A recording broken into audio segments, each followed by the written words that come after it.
আসসালামু আলাইকুম সুপ্রিয় দর্শক, পদ্ধতি টি24 এর পক্ষ থেকে আপনাদের সবাইকে আন্তরিক প্রীতি এবং শুভেচ্ছা জানাচ্ছি। প্রিয় দর্শক, বৈষম্য বিরোধী প্রেস ক্লাব এপিসি তৃণমূল টকশোতে আমরা আজকে যাকে যুক্ত করছি তিনি হচ্ছেন বগুড়া জেলার অন্যতম একজন নন্দিত মুখ, শহীদের অন্যতম একজন আদর্শ সৈনিক, একজন আইনবিদ, মুক্তিযুদ্ধের অন্যতম একজন সংগঠক। দীর্ঘ বছর যাবৎ যিনি বগুড়া সদর পৌরসভার মেয়র হিসেবে দায়িত্ব পালন করেছেন। জাতীয়তাবাদী দল বিএনপির প্রতিষ্ঠাকালীন সদস্য, জাতীয়তাবাদী দল বগুড়া জেলা বিএনপির সাবেক সভাপতি, জাতীয়তাবাদী আইনজীবী ফোরাম এর আহ্বায়ক, বগুড়া 5 ধুনট শেরপুরের নন্দিত মুখ জনাব অ্যাডভোকেট AKM মাহবুবুর রহমান আজকের অনুষ্ঠানের আলোচক। প্রিয় দর্শক, অনুষ্ঠানকে যদি কোনো প্রশ্ন যদি আপনারা করতে চান তাহলে স্ক্রিনে দেখানো নম্বর কল করলে আমরা আজকের যিনি একজন তৃণমূল নেতৃত্বে রয়েছেন, শহীদের আদর্শের গড়া দল যিনি একেবারে প্রারম্ভিক পর্যায় থেকে শুরু করেছেন, তার কাছ থেকে ইতিহাসের অনেক তথ্য আমরা উপস্থাপন করতে যাচ্ছি। দর্শক, আপনারা আমাদের সাথে যুক্ত থাকুন। আমাদের সাথে যুক্ত হচ্ছেন জনাব অ্যাডভোকেট AKM মাহবুবুর রহমান। যে জনাব দর্শক শ্রোতাদেরকে জানাতেন, দীর্ঘ সময় যাবৎ আপনি রাজপথে আছেন, মুক্তিযুদ্ধে অংশগ্রহণ করেছেন, মুক্তিযুদ্ধের সংগঠক ছিলেন এবং স্বাধীনতার সেই মহান ব্যক্তিত্ব, ওই রিভোল্ট বলে যিনি এদেশে আলোকবর্তিকায় এদেশের তারকারাজিতে একজন জাতীয় তারকা হিসেবে আবির্ভূত হলেন, সেই মহান ব্যক্তিত্ব শহীদ রাষ্ট্রপতি জিয়াউর রহমান মহোদয়ের গড়া দলে আপনি দীর্ঘ 46 বছর একটানা দায়িত্বে আছেন। আপনি যদি দর্শকদেরকে জানাতেন যে কি চেতনা, প্রেরণা বা উৎসাহ উদ্দীপনা থেকে আপনি জাতীয়তাবাদী আদর্শীয় রাজপথে এখন পর্যন্ত আছেন? মুক্তিযুদ্ধের আদর্শ ছিল গণতন্ত্র, সংবাদপত্রের স্বাধীনতা, সমতা, মানবাধিকার, মানবিক মর্যাদা, এগুলোই ছিল মুক্তিযুদ্ধের চেতনা। সেই চেতনা ধারাবাহিকতায় শহীদ প্রেসিডেন্ট জিয়াউর রহমান সাহেব 75 সালের পরে তিনি গণতন্ত্র প্রতিষ্ঠা করেছিলেন। বহুদলীয় গণতন্ত্রের প্রবক্তা তাকে বলা যায়, এবং তিনি সংবাদপত্রের স্বাধীনতা প্রদান করেছিলেন, তিনি বাক স্বাধীনতা দিয়েছেন, তিনি বিচার বিভাগের স্বাধীনতা দিয়েছেন। সেই আদর্শে উজ্জীবিত হয়ে আমি 1978 সালের শুরুতেই বাংলাদেশ জাতীয় দলে যোগদান করি।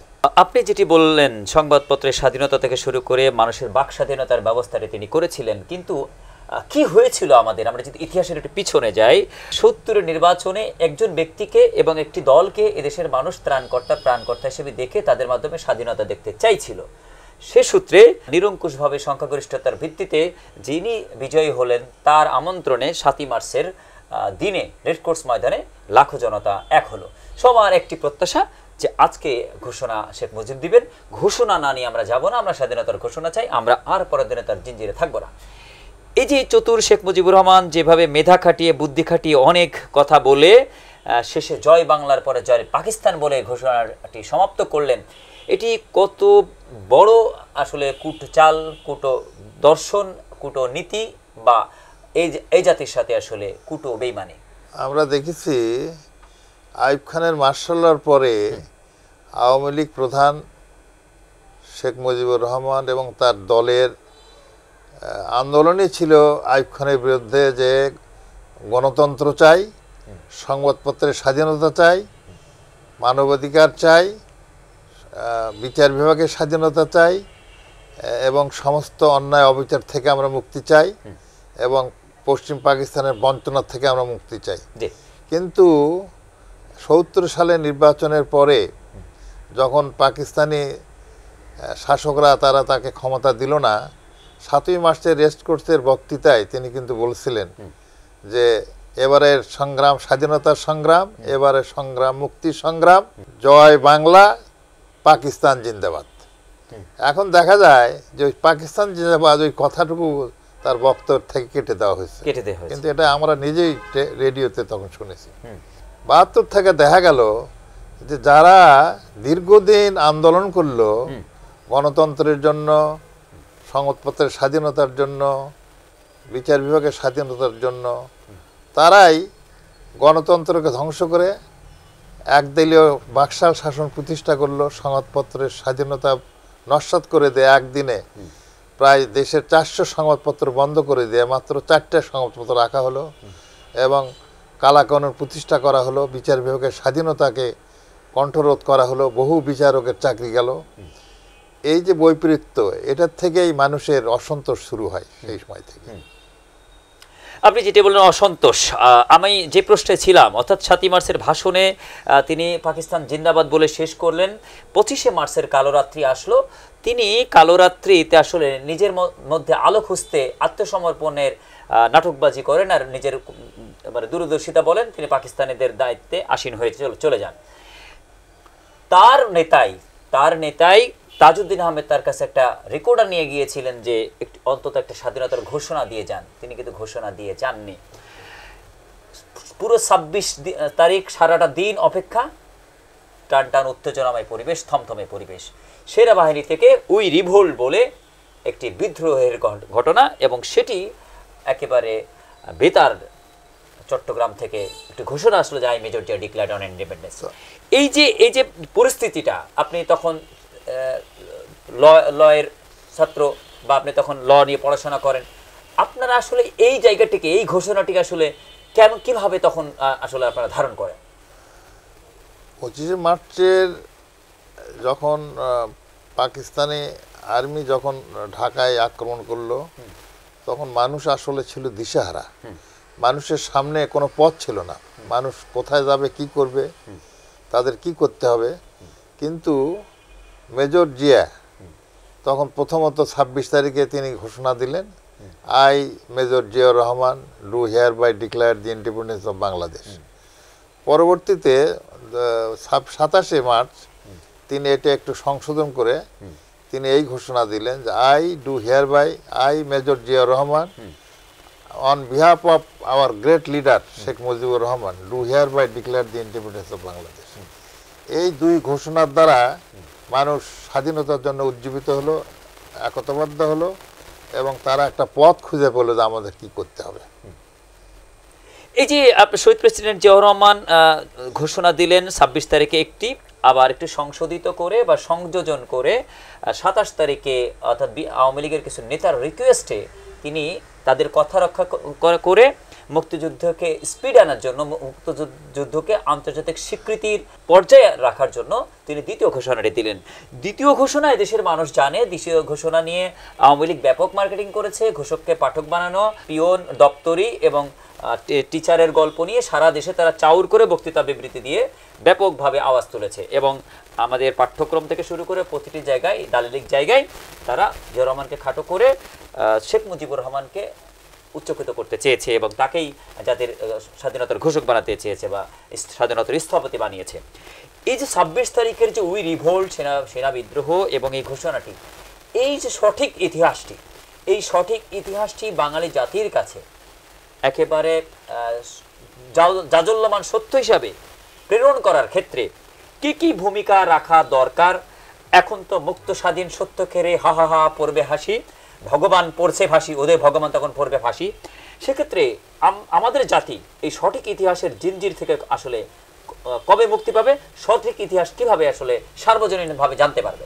ইতিহাস, সত্য ঘটনার বর্ণনাটা ইতিহাস, মিথ্যা ঘটনা তো ইতিহাস না।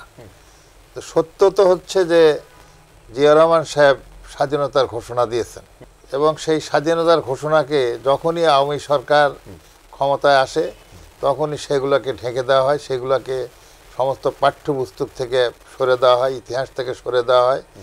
তাদের হীনমন্যতার কারণে এটা করা হয়। কিন্তু ইতিহাসের সত্য জিনিসটাই মানুষের কাছে তুলে ধরা দরকার, এবং বিএনপি সরকার যখনই ক্ষমতায় আসছে তখনই এই সত্য জিনিসটাই তারা প্রতিষ্ঠিত করার চেষ্টা করেছে। সেক্ষেত্রে আপনি কি মনে করছেন, এখন তো উপদেষ্টা পরিষদ সরকার রয়েছেন, ডক্টর মোহাম্মদ ইউনূস অর্থনীতি একজন শিক্ষক, তিনি পাশাপাশি নোবেল জয়ী, তিনি তো বিদগ্ধজন, তিনি তো ইতিহাসের সব কিছুই জানেন। অন্তত বিএনপি কবে ক্ষমতা আসবে কি না আসবে সেটা তো আলাদা ব্যাপার, কিন্তু জিয়াউর মতো জাতির সন্তান, জাতির বীর, জাতির সম্পদ, সেক্ষেত্রে সঠিক ইতিহাসের ধারা প্রবাহমানের জন্য আগামী যে জানুয়ারিতে আমাদের শিক্ষার্থীরা বই পাবে, তারা যখন নতুন ক্লাসে বই পাবে, তখন কি পুরনো ইতিহাসের, আওয়ামী কালো ইতিহাসের দ্বারা তৈরি করা ছাপানো বই পড়বে, নাকি সঠিক ইতিহাসের মাধ্যমে বইটি পড়বে? গণ আন্দোলন যেটি হলো, একটা বৈষম্য হয়েছে, ইতিহাসের ক্ষেত্রে যে বৈষম্যটি হয়েছে সেটি নিরূপণ কল্পে আপনি আপনার দলপ্রধান, দলের ভারপ্রাপ্ত চেয়ারম্যান এবং তার মাতা দেশনেত্রী খালেদা জিয়ার বরাবর কি আহ্বান জানাবেন এই বিষয়গুলি নিয়ে? আমরা আশা করি এই বর্তমান সরকারের কাছে যে সেই প্রকৃত ইতিহাসটাই তুলে ধরা হোক, প্রকৃত ইতিহাসটাই পাঠ্যপুস্তকে সন্নিবেশিত করা হোক, যাতে বর্তমানের এবং আগামী দিনের শিশুরা প্রকৃত ইতিহাসটা তারা পড়াশোনা করে জানতে পারে। ৭২ পর্যন্ত যিনি মহাহিরো, যার জন্য বিগলিত আকুলিত প্রাণ তিনি মুক্তিযুদ্ধ এনে দিয়েছেন, তাকে জাতির পিতা বানাতে হবে নাকি মানে কোলে করে নাচতে হবে নাকি মাথায় তো করে ঘুরতে হবে, এমন উচ্ছ্বাস ছিল যে ব্যক্তির প্রতি। তিনি ৩.৫ বছরে কি এমন কাজ করলেন এই ব্যক্তিকে জীবিত অবস্থায় তাকে কোলে নেওয়ার জন্য এত আবেগ রাখলো, আর তার মৃত্যুর পরে তার লাশটি ধরার কেউ থাকলো না। প্রতি বছর শেখ হাসিনা 15 আগস্টে তার সরকার আমলে কান্না জড়িত কণ্ঠে বলতো, কেউ কি ছিল না আমার পিতার লাশটি ধরার। তার পিতা কি এমন করে গেল, কেউ যায় না তার পিতার লাশ ধরার জন্য। কি এমন করে গেলেন যিনি ছিলেন ৭১-এর হিরো, ৭২-এর হিরো, ৭৫-এ তিনি মহাজিরো। শেখ মুজিবুর রহমান সাহেবের ৭২-এর 10ই জানুয়ারির আগ পর্যন্ত তার যে ভূমিকা, সেটা তো যথেষ্ট ভূমিকাই তার ছিল বলা যায়। আন্দোলন সংগ্রামে পাকিস্তানের উভয় সব দেখা যাচ্ছিল না, ঠিক আছে, উভয় পাকিস্তানের মধ্যে যে বৈষম্য ছিল সেটার বিরুদ্ধে আন্দোলন, গণতন্ত্রের জন্য আন্দোলন, সংবাদপত্রের স্বাধীনতার জন্য আন্দোলন, বিচার বিভাগের জন্য আন্দোলন, এগুলো সবই ঠিক ছিল। কিন্তু ৭২ সালের 10ই জানুয়ারি যখন যেদিন উনি লন্ডন থেকে দিল্লি হয়ে ঢাকা বিমানবন্দরে নামলেন, সেই দিন রাত্রে বিবিসির মার্ক টালি একটা বক্তব্য রেখেছিলেন রেডিওতে, যে একটা মানুষের রাষ্ট্রনায়ক হতে হলে তার পেছনে 1 নম্বর লাগে হচ্ছে জনসমর্থন। তো বিমানবন্দর থেকে রেসকোর্স ময়দান পর্যন্ত যে জনসংখ্যা ছিল, যে বিপুল জনতার সমাবেশ ছিল, এতে বোঝা যায় যে শেখ মুজিবুর রহমান পিছনে বিপুল জনসমর্থন রয়েছে। আর একটি গুণ লাগে তার হচ্ছে যে প্রশাসনিক দক্ষতা। সেই প্রশাসনিক দক্ষতা আজকে বলা যাবে না, কিন্তু ভবিষ্যৎ সেটা বলতে পারবে। তো ভবিষ্যতে সেই ৭২ থেকে ৭৫-এর দেখা গেছে যে প্রশাসনিক দক্ষতায় তিনি ছিলেন অত্যন্ত দুর্বল, এবং প্রশাসনিক দক্ষতার অভাবেই সেদিন 1 টাকার চাউল 10 টাকা হয়, দেশে দুর্ভিক্ষ দেখা দেয়, দেশে সর্বত্র লঙ্গরখানা খোলা হয়, এবং প্রশাসনিক দুর্বলতার কারণেই, তার দক্ষতার কারণেই বিদেশে থেকে যত সাহায্য আসছিল সেই সমস্ত সাহায্য সবই পার্শ্ববর্তী দেশে পাচার হয়ে যায়। দেশের মানুষ খেতে পায় না, খাওয়ার অভাবে কয়েক লক্ষ লোক মারা গিয়েছিল। আইন শৃঙ্খলার অভাবে দেশে দারুণ বিশৃঙ্খলা ছিল। পাটের গুদামে আগুন, থানা লুট, বাজার লুট, হাট লুট, এই সব লুটের মধ্যেই চলেছে সেই সময়। সমস্ত অর্থনীতিকে ধ্বংস করে দেওয়া হয়েছে। তিনি তো মানুষের জন্য কেঁদেছেন, বিশেষ করে তার অনেক বছর কারাদণ্ডও আছে। তিনি প্রায় 14 বছর কারাদণ্ড ভোগ করেন এই দেশের মুক্তির কথা বলে মানুষকে। কিন্তু তিনি কি এই মুক্তির কথা বলে এক মূল্যবোধ হারিয়ে ফেলেছিলেন? যেখানে কুকুর এবং মানুষ একসাথে খাবার খাচ্ছে, বমি মানুষ এবং কুকুর একসাথে খাচ্ছে, হার্ট জিড্ডের শরীর নিয়ে রাস্তায় মানুষ ধুকে ধুকে মারা যাচ্ছে, এমন অবস্থায় তিনি তার পারিবারিক বিয়ের যে আয়োজনগুলি, যে জাঁকজমকতা, যে শান শওকতের পরিবেশ এদেশের মানুষ দেখেছে, কতটা অমানবিক, কতটা অমানসিক তা ভিতরে ধারণ করলে, কতটা দুর্বল চিত্তের সাথে একেবারে স্বার্থের বৃত্তের স্বপ্ন থাকলে তার দ্বারা আসলে এত বড় অমানসিকতা তার মধ্যে দেখা গেছে। আপনি যে কথাটা বললেন এইটাই সাধারণ মানুষ মিলাতে পারে নাই, যে এই যে তার বক্তব্য এবং কর্মের যে বৈপরীত্য, এটা সাধারণ মানুষ মিলাতে পারে নাই। সেখান থেকেই মানুষ মানে হোঁচট খেয়েছে এবং অসন্তুষ্ট হয়েছে দারুণভাবে আর কি। অসন্তোষ এমন একটি জায়গায় গেল যে তার লাশের সৎকারের ক্ষেত্রে 570 সাবানটাই দিলেই চলবে, কোন রকম রিলিফের কাপড় দিয়েই তার দাফন করা হলো। 18 জনের জায়গায় 1800 জন পাওয়া গেল না, 18,000 মিলল না, 18 লাখ তো দূরের কথা। নিজের এলাকাতেও যদি এরকম একটা পরিবেশ ঘটে থাকে, তাহলে এটি দ্বারা আমাদের ইতিহাস আসলে কি শিক্ষা দিচ্ছে? প্রজন্ম আসলে এই যে 71-এর বা 72-এর হিরো, 75-এর জিরোপানা দিয়ে যে শিক্ষাটা এদেশের মানুষ পেয়েছে, ঠিক তেমনি আবরণ আমরা দেখলাম কিনা 15.5 বছর বেশ শান শওকতের সাথে ক্ষমতায় থেকে তার কন্যা যেভাবে তিনি উচ্চাবিলাস, তিনি নাকি আয়রন লেডি, তিনি কখনোই পালান না, তিনি যেভাবে এদেশের মানুষকে হত্যা করে, যেভাবে লুণ্ঠন করে সম্পদ নিয়ে চলে গেলেন, লাইক ফাদার লাইক চাইল্ডের মতো সেম ঘটনা শেখ হাসিনার ক্ষেত্রে ঘটতো কিনা যদি সেনাবাহিনী সেদিন তাকে সেভ করে বিদেশে না পাঠিয়ে দিত? ৭৫-এর 15ই আগস্টের পরে যে সরকার গঠিত হলো, সেই সরকার তো আওয়ামী লীগের একাংশের সরকার। আওয়ামী লীগের মন্ত্রীদের একাংশের মন্ত্রী সবাই খন্দকার মোস্তাক সাহেব গঠন করেছিলেন। খন্দকার মোস্তাক সাহেবেরও তাদেরই বলা চলে যে দুর্বলতার জন্যই তারা শেখ মুজিবুর সাহেবের মানে প্রকৃত সম্মানটাও তারা দেখাতে পারে নাই। এবং আবার বিগত আমরা 15 বছর দেখেছি সেই একইভাবে বিগত সরকার এই দেশের সমস্ত কিছু স্তব্ধ করেছে। অসংখ্য মিথ্যা মামলা, গায়েবী মামলা, অসংখ্য মানুষ খুন, লুট, গুম, অত্যাচারের দ্বারাই রাজনীতির কোনো কর্মকাণ্ডই বিগত 15 বছর মানুষকে করতে দেওয়া হয়নি। মানুষ নির্যাতনের ভয়ে কথা বলতে পারে নাই। তারই পরিবর্তনটাই হয়েছে বিগত 5ই আগস্টে। তাহলে আমরা আরেকজনকে দেখলাম কিনা যে মোটামুটি যিনি 9 সালে মহা হিরো বা 96 সালে একবার হিরো ছিলেন, আবার 9 সালে হিরো হলেন, একেবারে 24 পর্যন্ত টানা হিরো থেকে এমন মানে অর্জন তিনি করলেন যে তার প্রতি কেউ আবেগ রাখে না। বিশেষ করে কয়েকদিন পরেই 10 দিন পরে যে 15 আগস্টটি হলো, সেই 15 আগস্টে কোনো ব্যক্তিকে দেখা গেল না যে তাদের পিতার প্রতি বা তাদের সেই কথিত জাতীয় শোক পালনের ক্ষেত্রে দেখা গেল না। তাহলে রাজনীতির যে নির্মমতা, সেই নির্মমতা থেকে আসলে এই যে আওয়ামী লীগের উত্থানের পরে মহাপতনগুলি হচ্ছে, এ থেকে যারা রাজনীতি করেন তাদের জন্য মহাশিক্ষা রয়েছে কিনা? অবশ্যই। ইতিহাসের একটা চরম সত্য যে ইতিহাস থেকে কেউ শিক্ষা নেয় না, কিন্তু শিক্ষা নেওয়া উচিত। তো বিগত সরকার গত 15 বছরে যা করেছে সেটাও একটা এই দেশের জন্য ইতিহাস এবং মানুষের জন্য শিক্ষা, সবার জন্য শিক্ষা। এটা এর থেকে শিক্ষা নেওয়া উচিত যাতে ভবিষ্যতে আর এরকম কোনো স্বৈরাচারী সরকার বাংলাদেশে না আসে, মানুষ যেন আর নির্যাতিত না হয়। জি, major general KM Shafiullah, brigadier Khaled Musharraf তারা একটা কুয়ের পরিবেশ করছেন। আবার এদিকে কর্নেল অবসরপ্রাপ্ত তাহের তিনি জাসদ ভিত্তিক একটি শক্তি তৈরি করছেন। মাঝখানে রয়েছেন মেজর জেনারেল জিয়াউর রহমান, তাকে অবরুদ্ধ করা হলো। টান টান উত্তেজনাময় পরিবেশ একেবারে 3 নভেম্বর পর থেকে 7 তারিখে যেভাবে সবাইকে অবাক করে দিয়ে সিপাহী জনতা মিলে বিপ্লব এবং সংহতির মাধ্যম দিয়ে শহীদ প্রেসিডেন্ট জিয়াউর রহমানকে মুক্ত করে এদেশের মানুষ যেভাবে তাকে শাসন ক্ষমতায় বসালো, সেটি আমাদের এই যে আমরা জুলাইতে যেভাবে একটা গণবিপ্লব গণ অভ্যুত্থানের একটা রূপ দেখলাম, আলাদা একটা আলোকবর্তিকার মতো, একেবারে আলোকদূতির মতো শহীদ প্রেসিডেন্ট জিয়াউর রহমান এই জাতির কর্ণধার হলেন কিনা? জিয়াউর রহমান সাহেব আর্মিতে যোগদান করার পর হইতেই দেখা যায় যে বাঙালি আর্মির অফিসারদের মধ্যে, জওয়ানদের মধ্যে তার প্রতি একটা অন্য রকমের ভালোবাসা ছিল।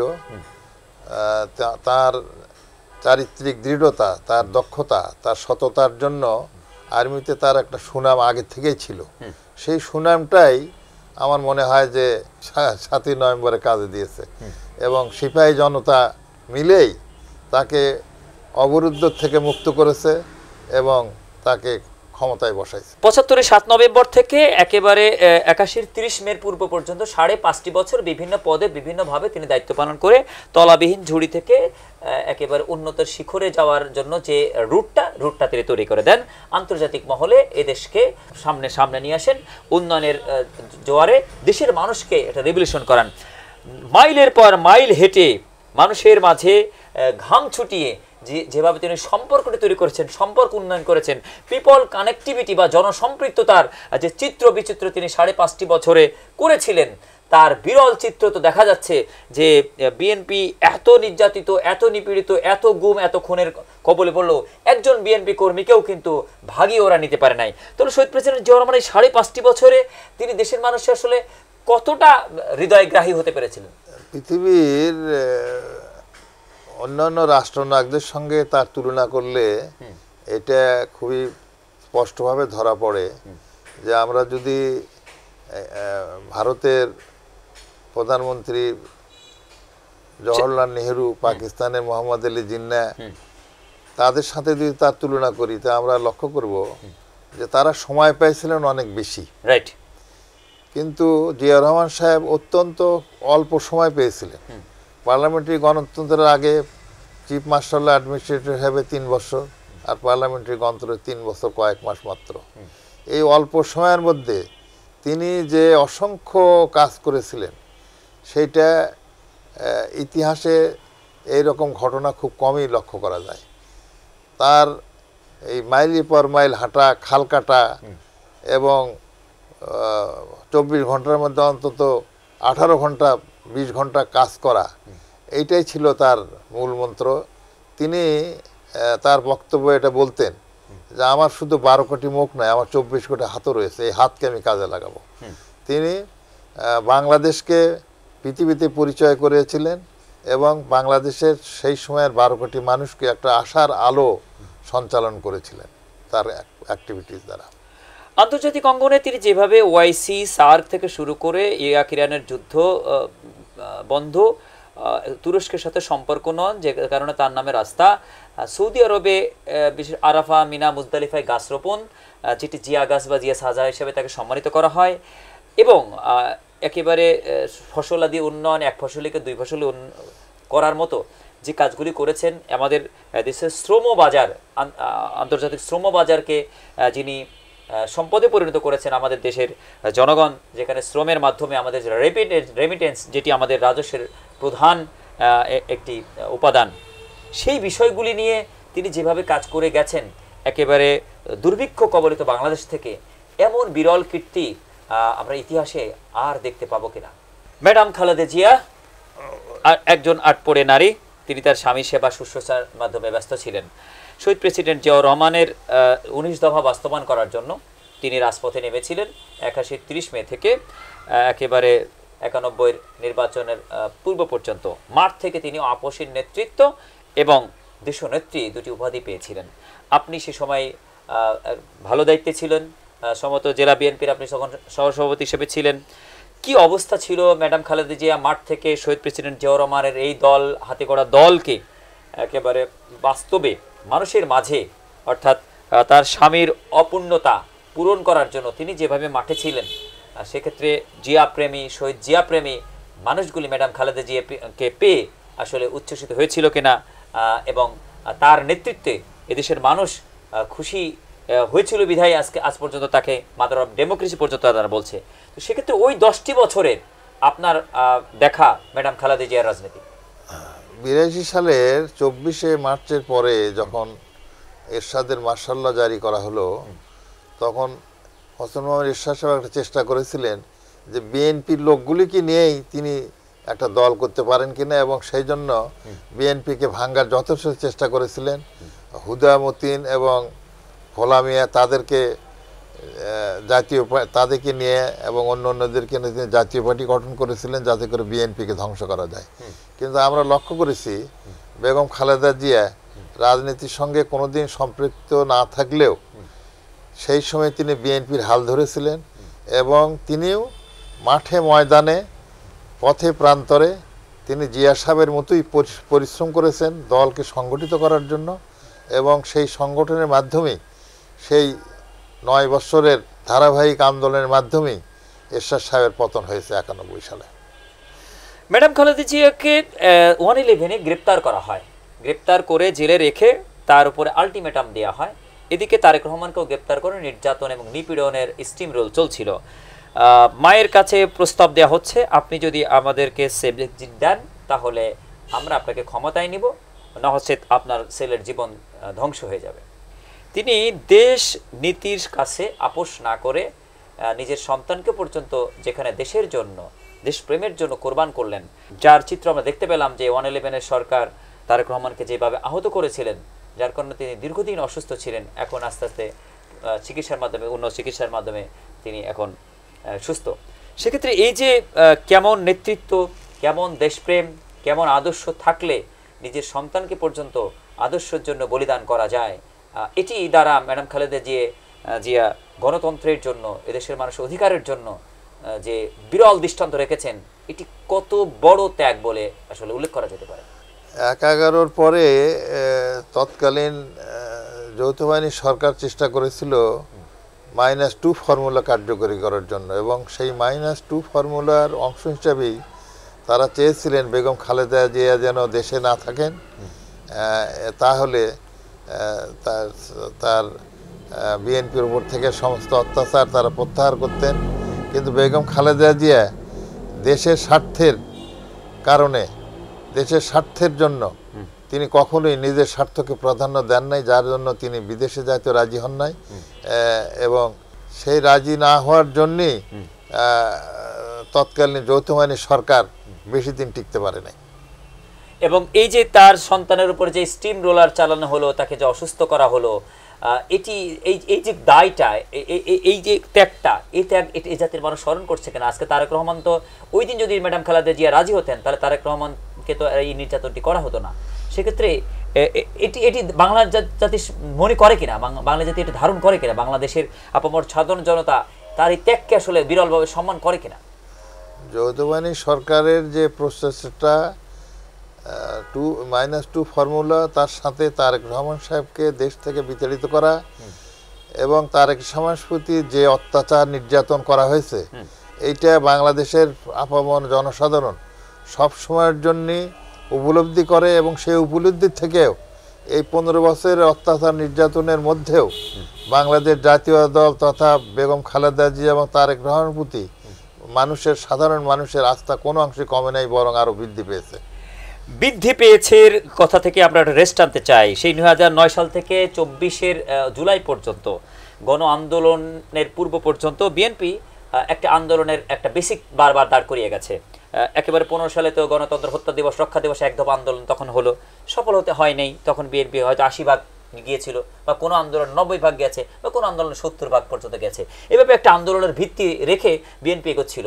জুলাই এর ঘরে ঘরে মেসেজটি পৌঁছে গেল যে বিএনপি একা লড়াই লড়ে যাচ্ছে, আমাদেরকে লড়তে হবে। এই যে পুঞ্জীভূত পুঁজি দানা বাঁধতে বাঁধতে বাঁধতে বাঁধতে ঘরে ঘরে রেভলিউশন হতে হতে জুলাইয়ের গণ আন্দোলনে যখন বাকি 10% যুক্ত হয়ে গেল, মা তার সন্তানকে হাতে ধরে আন্দোলনে পাঠাচ্ছে, বাবা তার সন্তানকে হাতে ধরে নিয়ে যে তার জন্য খাবার যোগান দিচ্ছে, আর বলছে তুমি আন্দোলন করো, তুমি দেশটাকে মুক্ত করার জন্য কাজ করো। এই যে আমরা একটা প্রাণবন্ততা, একটা রেভলিউশন, একটা আন্তরিকতা, এটি যেটা দেখলাম, 10% যে ফ্লোটা দেখলাম, এই 10% ফ্লোর পিছনের যে 90% ফ্লো জাতীয়তাবাদী দল বিএনপি এবং তার শরিক সংগঠনগুলি যেভাবে দাঁড় করিয়ে রেখেছিল, এটিকে বেসিক ধরে যদি বিচার করা যায়, তাহলে আন্দোলনের মাস্টার মাইন্ড কে? আন্দোলনের মাস্টার মাইন্ডের ক্ষেত্রে যখন কোনো বিশ্বের কারো একটা কাচ্চা বাচ্চার নাম বলা হয়, সেটি কতটুকু অযৌক্তিকতা, কতটুকু অযৌক্তিকতা। 5 তলা ফাউন্ডেশনটা বড় নয়, উপরের সিলোকোঠাটা বড়, এটাকে বিচার করাটা আসলে যুক্তিকতায় মেলে কিনা? বাংলাদেশ জাতীয় দল বেগম খালেদা জিয়া এবং তারেক রহমান সাহেবের নেতৃত্বে বিগত 15 বছর ধারাবাহিকভাবে অত্যাচার, নির্যাতন, জেল, জুলুম, মামলা, মোকদ্দমা, হামলা, গুম, খুন সহ্য করেও এই সরকারের অন্যায় কাজের প্রতিবাদ করে আসছিল, এবং তারই ফলশ্রুতিতেই এই জুলাই আগস্টের যে আন্দোলন, সেই আন্দোলন ফলবতী হয়েছে। না হলে একদিনের এই এক মাস 5 দিনের আন্দোলনে এই সরকারের পতন করা কোনোভাবেই সম্ভব ছিল না। পতন হয়েছে বিএনপির লাখো লাখো কর্মীর, লাখো লাখো ব্যক্তির আত্মত্যাগ, তাদের আন্দোলনের মাধ্যমেই তাদের পতন হয়েছে। এই আন্দোলনে বিএনপির নেতাকর্মীরা প্রায় 400-র উপরে জীবন দিয়েছে। আপনি যেটি বলছেন, দেশের মানুষ যেটি জানে, আর একটু যদি আমার ইতিহাসে যাই, ডক্টর মোহাম্মদ ইউনূস নোবেল জয়ী একজন ব্যক্তিত্ব, আন্তর্জাতিক অঙ্গনে যিনি বিশেষ একটি ফর্মুলার মাধ্যমে জমি তোমার, ভূমি তোমার, বিনিয়োগ আমার, তুমি আমি পার্টনার, এইটাকে বলা হয় মাইক্রো ক্রেডিট সিস্টেম। এটার একই ধারা আবার ইসলামিক ব্যাংকিং সেবায় রয়েছে, যে মুদারাবা মুরাবাহা সিস্টেম। এই সিস্টেমটা বিশ্ব আলোচিত হওয়ার কারণে ডক্টর মোহাম্মদ ইউনূস নোবেল শান্তি পুরস্কার পেয়েছেন। কিন্তু শেখ হাসিনা কেন নোবেল পায় না? এই কারণে ডক্টর মোহাম্মদ ইউনূস পায়। এই জ্বালা জোড়াতে শেখ হাসিনা সরকার ডক্টর মোহাম্মদ ইউনূসের উপরে নানা রকম মিথ্যা মামলাতে নির্যাতন করছিল। বিএনপির সকল পর্যায়ের নেতৃবৃন্দ, একেবারে পার্লামেন্ট থেকে শুরু করে মাঠ পর্যন্ত, সবসময় ডক্টর মোহাম্মদ ইউনূসের জন্য কথা বলেছে, একটা গার্ড দিয়েছে, একটা ব্যাকআপ দিয়েছে, ডক্টর মোহাম্মদ ইউনূসের কে সম্মান করেছে। সেক্ষেত্রে ডক্টর মোহাম্মদ ইউনূসকে যখন প্রধান উপদেষ্টা করা হলো, তখন সর্বপ্রথম ডক্টর মোহাম্মদ ইউনূসের পক্ষ থেকে তারেক রহমানকে মাস্টার মাইন্ড স্বীকৃতি দেওয়া বা তারেক রহমানকে বিশেষ ধন্যবাদ জানানো, বিএনপিকে ধন্যবাদ জানানো যে বিএনপি তার পাশে ছিল, কেননা দুর্দিনে বিএনপি তাকে যে সাপোর্টগুলি করেছে সেই সাপোর্টটি তিনি ভোলেননি, তিনি কখনো অকৃতজ্ঞ নন, তিনি কৃতজ্ঞতা স্বীকার করেন। এমন কোনো মেসেজ দেখতে না পাওয়া যায়, এটা হতাশাজনক একটা ম্যাটার কিনা। কোনো একটা অল্প বয়স্ক ছেলের হাত ধরে যদি তিনি আমেরিকান জায়গায় পরিচয় করে দেন, ইনি হচ্ছেন মাস্টার মাইন্ড। এ জাতির সাধারণ বিবেকবান শিক্ষিত সজ্জন এবং রাজনৈতিক সচেতন ব্যক্তি এটি দ্বারা আসলে অবাক হয়েছে কিনা? আমরা আশা করেছিলাম যে বিএনপির বিগত 15 বছরের বিএনপির যে আন্দোলন, যে সংগ্রাম, সেই সম্মানকেও এই সরকার শ্রদ্ধা জানাবে এবং সম্মান জানাবে, আমরা সেটি আশা করেছিলাম। জনাব আসিফ নজরুল মহোদয় আইনের শিক্ষক, ঢাকা বিশ্ববিদ্যালয় থেকে আইন বিভাগের শিক্ষার পাশাপাশি তিনি একজন অ্যাক্টিভিস্ট, বিভিন্ন বিষয় নিয়ে কথা বলে থাকেন, রাজনৈতিক আলোচনা বিশ্লেষক। সেই ব্যক্তি সবসময় ন্যায়ের পথে নীতির পথে কথা বলতে গিয়ে বিএনপির বিভিন্ন নেতাদের জন্য তিনি অনেক ডিফেন্সমূলক কথা বলেছেন, যার কারণে সাবেক সরকারের চক্ষু ছুলছি তিনি ছিলেন। তার উপর অনেক নিপীড়ন হয়েছে, তাকে আওয়ামী লীগের লোকেরা তাকে দালাল বলেছে, বিএনপি দালাল বলেছে। সেই আইন উপদেষ্টা এখন ছাত্র জনতার আন্দোলনের মাধ্যমে তিনি আমাদের দেশের আইন উপদেষ্টা হিসেবে বা আইন মন্ত্রণালয়ের দায়িত্বে তিনি আছেন। বিএনপির এই যে লক্ষ লক্ষ নেতাকর্মী আন্দোলন করতে গিয়ে, স্বৈরাচারের বিরুদ্ধে লড়াই করতে গিয়ে যে মিথ্যা মামলা, নির্যাতন, নিপীড়ন, খুন, গুমের শিকার হয়েছে, এটি তিনি খুব ভালো করে জানেন। সেক্ষেত্রে তিনি দায়িত্বে বসার পরে আজকে এই সরকারের 3 মাস হতে চলল, 90 দিন হয়ে গেছে। 90 দিনের মধ্যে 403 ধারা, আপনি একজন আইনবিদ, 403 ধারাটি প্রজ্ঞাপনের মাধ্যমে কিন্তু এই জাল, মিথ্যা এবং উপাধানহীন মামলা কিন্তু খারিজ হয়ে যাওয়ার কথা। এটি এখন পর্যন্ত হয়নি। এটি আরও একটি অবাক্যর ব্যাপার কিনা যে আসিফ নজরুল এত প্রিয় সেই এত প্রিয় আসিফ নজরুলের কাছ থেকে বিএনপির নেতাকর্মীরা কি এই সব কন্যাটা পেতে পারে না? এবং এই যে নেতাকর্মীরা এই স্বাধীনের পরে এখনো আদালতে যাচ্ছে, এখনো তার মামলা থেকে নিষ্কৃতির জন্য আদালতের কাঠগড়া যাচ্ছে, জেলে যাচ্ছে, এটি আসলে অত্যন্ত দুঃখজনক একটা অধ্যায় কিনা? আইন উপদেষ্টা মহোদয় ইতিমধ্যে একটা পরিপত্র জারি করেছেন, যে পরিপত্রের মাধ্যমে এই মিথ্যা মামলাগুলিকে উত্তোলনের জন্য আবেদন করতে বলেছেন এবং এটা ডিসেম্বরের 31 তারিখের মধ্যে আইন মন্ত্রণালয়ে আবেদন করতে হবে এবং গোটা বাংলাদেশ ব্যাপী আমাদের মামলা মোকদ্দমা উত্তোলনের জন্য আবেদনের প্রসেস আছে আর কি। আশা করা যায় যে এটা অনেকটা ক্রিটিক্যাল কিনা যদি একটি ধারায় চলে আসে যে অমক অমক অমক ধারার মামলাগুলি একেবারে 2009 সালের পর থেকে যাদের নামে আছে তা অটো খারিজ করা হলো, তাহলে তো হিড়িক পড়ে যাবে একেবারে মামলা খারিজের। একটু আছে কি, আমার মনে হয় যে আইন মন্ত্রণালয় একটু সজাগ দৃষ্টি রেখেছেন যে এই সমস্ত মামলার মধ্যে আবার অন্য কোনো মামলা ঢুকে সেগুলো উইথড্র না হয়ে যায়, যার জন্য যাচাই বাছাইয়ের কিন্তু প্রয়োজন রয়েছে। তারা এই জন্য প্রতিটি মামলার এজাহার এবং চার্জশিটের সার্টিফিকেট কপি চেয়েছে এবং এটা একটা প্রসেস। ডিসির কাছে, ডিসি সাহেবের কাছে আবেদন করতে হবে। ডিসি সাহেব এই আবেদন এবং মামলা উত্তোলনের করা যাবে কিনা পাবলিক প্রসিকিউটরের মতামত নেবেন, সেই মতামত দিয়ে ল মিনিস্ট্রিতে পাঠাবেন, সেখানে আবার যাচাই বাছাই হবে, সেই যাচাই বাছাই অন্তিম মামলাগুলো উত্তোলন হবে। আমরা অতীতেও দেখেছি জিয়া রহমানের সময় একবার 91 সালেও একবার এরকম মামলা উত্তোলন হয়েছিল, সেখানেও এই প্রসেসের এইরকম একটি প্রসেসের মাধ্যমেই মামলা উত্তোলন হয়েছে। সেই জন্য আমরা আশাবাদী যে এই প্রসেসের মাধ্যমে মামলাগুলো উত্তোলন হবে। জি, বগুড়া বহুল আলোচিত নন্দিত একটি জেলা, উত্তরবঙ্গের প্রবেশদ্বার বলে খ্যাত। বিভাগ হওয়ার সকল যোগ্যতা থাকা সত্ত্বেও বগুড়া বৈষম্যের শিকার বিভাগ হয়নি। বিএনপি 3 বার ক্ষমতায় ছিল, 4 বার মোট, তো নিজেদের এলাকা নিয়ে অতটা সেইভাবে তিনি জনাব তারেক রহমান ম্যাডাম খালেদা ঘোষণা দেননি। সিটি কর্পোরেশন উপযুক্ত থাকা সত্ত্বেও সিটি কর্পোরেশন হয়নি। বগুড়ার প্রতি বীতশ্রদ্ধ হয়ে আজ যেভাবে হোক পাশের এক জেলা, মাঝখানের এক জেলা রেখে রংপুরকে বিভাগ করা হয়েছে, কিন্তু ভৌগোলিক বলয়ে এখনও কিন্তু 4টি জেলাকে যুক্ত করে বিভাগ হতে পারে। 4টি জেলা নিয়ে সিলেট বিভাগ হয়েছে, 4টি জেলা নিয়ে ময়মনসিংহ বিভাগ হয়েছে। সেক্ষেত্রে 4টি জেলাকে সংযুক্ত করে বগুড়া বিভাগ হওয়ার উপযুক্ততা আপনি দেখেন কিনা? বিএনপি আগামীতে ক্ষমতায় আসলে বগুড়াবাসী আসলে এই স্বপ্নটা দেখতে পাবে কিনা? তারেক রহমান বগুড়ার বাগবাড়ির ছেলে হলেও, শহীদ প্রেসিডেন্ট জিয়াউর রহমান এই মাটির সন্তান হলেও, তারা তো রাষ্ট্রের সম্পদ, কিন্তু আপনারা তো বগুড়ার সম্পদ, আপনারা তো আপনাদের চাওয়াটা বিশেষভাবে আসলে চেয়ে নেবেন কিনা? 2006 সালের আগে বগুড়া পৌরসভার আয়তন ছিল 15 বর্গ কিলোমিটার, লোক সংখ্যা ছিল 2 লাখেরও কম। তো 2006-এর পরে 2006-এর শেষের দিকে এটাকে 15 বর্গ কিলোমিটার থেকে এর আয়তন হয়েছে 70 বর্গ কিলোমিটার, জনসংখ্যা হয়েছে 5 লক্ষর উপরে, এবং বগুড়া হচ্ছে উত্তরাঞ্চলের গেটওয়ে। বগুড়ার উত্তরে 10টি জেলা, বগুড়ার উপর দিয়ে না হলে ঢাকা যেতে পারবেন না তারা। কাজে বগুড়ার গুরুত্বটা অসীম। এটা একটি সারপ্লাস এরিয়া, এবং পৌরসভা থেকে সিটিকরণ করার জন্য যে নীতিমালা, একটি হচ্ছে আয়তন, একটি হচ্ছে জনসংখ্যা, আর একটা রেভিনিউ ইনকাম। এই তিনটা জিনিসই বগুড়া পৌরসভার রয়েছে। এটা অনেক আগেই সিটি কর্পোরেশনে রূপান্তরিত হওয়া উচিত ছিল। বিগত সরকার আমার মনে হয় যে হিংসার বশবর্তী হয়ে বগুড়াকে সিটি কর্পোরেশনে রূপান্তরিত করে নাই। আমরা আশা করি, আমরা দাবি করি, এই সরকারের কাছেও দাবি করি, এবং বিএনপি আসলে অবশ্যই এটা সিটি কর্পোরেশন হবে, এবং গাইবান্ধা, জয়পুরহাট, নওগাঁ সহ সিরাজগঞ্জকেও যুক্ত করা যেতে পারে। এটাকে একটা বিভাগ এবং বিভাগীয় হেডকোয়ার্টার বগুড়ায় করা দরকার। আপনি দীর্ঘ সময় ত্যাগের রাজনীতি করে গেছেন, একেবারে প্রতিষ্ঠাকালীন সদস্য থেকে শুরু করে বর্তমান পর্যন্ত জাতীয়তাবাদ আপনার একমাত্র ধ্যান, জ্ঞান, প্রাণ। এই নগরের মানুষ আপনাকে ভালোবেসে সেই ভোট দিয়ে মোট 17 বছর আপনি পৌর মেয়র হিসেবে দায়িত্ব পালন করেছেন। জেলা বিএনপির 14 বছর আপনি নেতৃত্ব দিয়েছেন।